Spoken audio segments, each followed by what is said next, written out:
یہ دعا امام محمد بن ادریس حوازمی رحمۃ اللہ علیہ کی ہے۔ اس دعا سے فرشتے بھی کانپتے ہیں۔ اللہم یا ودود یا ذی العرش المجید یا مبدئ یا معید یا فعال لما یرید یا ذا العزة التي لا ترام والملك الذي لا يضام یا من على نوره أركان عرشه يا مغيث أغثني يا مغيث أغثني يا مغيث أغثني إنك على كل شيء قدير۔ ارشاد فرماتے ہیں کہ ایک مظلوم نے یہ دعا پڑھی، اسی وقت ایک کڑک کی آواز آئی آسمان سے، اور ایک فرشتہ ہاتھ میں برجا لے کر آیا، یعنی ایک فرشتہ برجا ہاتھ میں لے کر نازل ہوا۔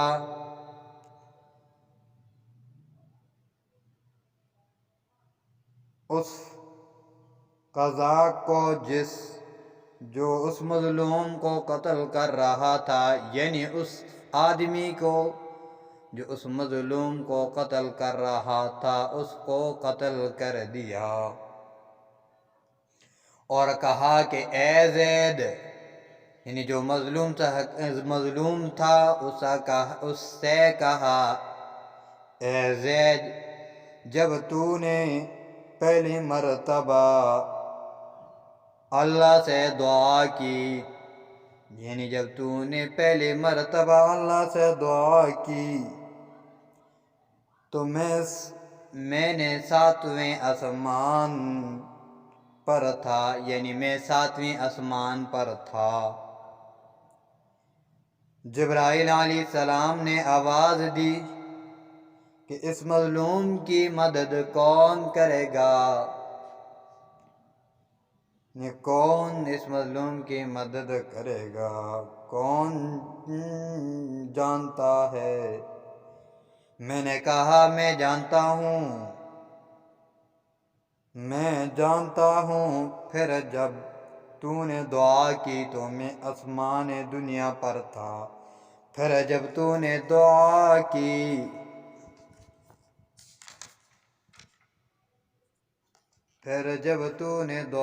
کی تو میں آن پہنچا۔ اس دعا کو پڑھ کر دعا مانگے گا، یعنی جو شخص اس دعا کو پڑھ کر دعا مانگے گا اس کی دعا قبول ہوگی۔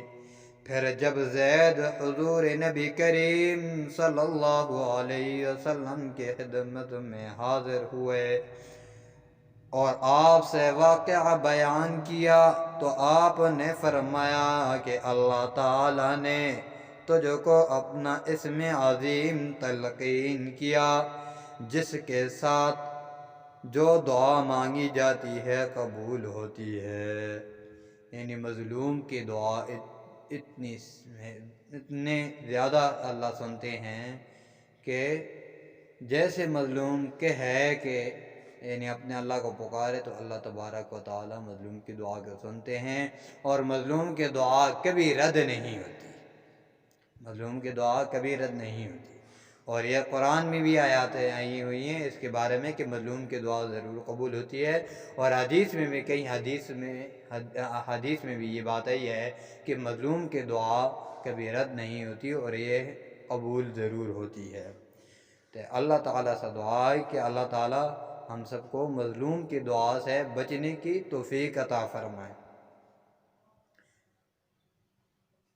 مظلوم کی دعا سے بچنے کی توفیق عطا فرمائے کہ اس حدیث میں مظلوم کی دعا کی اتنی بتلایا گیا کہ مظلوم کی دعا اتنی سخت ہے کہ اللہ نے 7 آسمانوں پر سن لی، اور وہاں سے فرشتہ نازل ہوا اور اس نے آ کر اس ظالم کو قتل کیا۔ اللہ تعالیٰ سے دعائیں کہ ہمیں مظلوم کی بدعا سے بچائے۔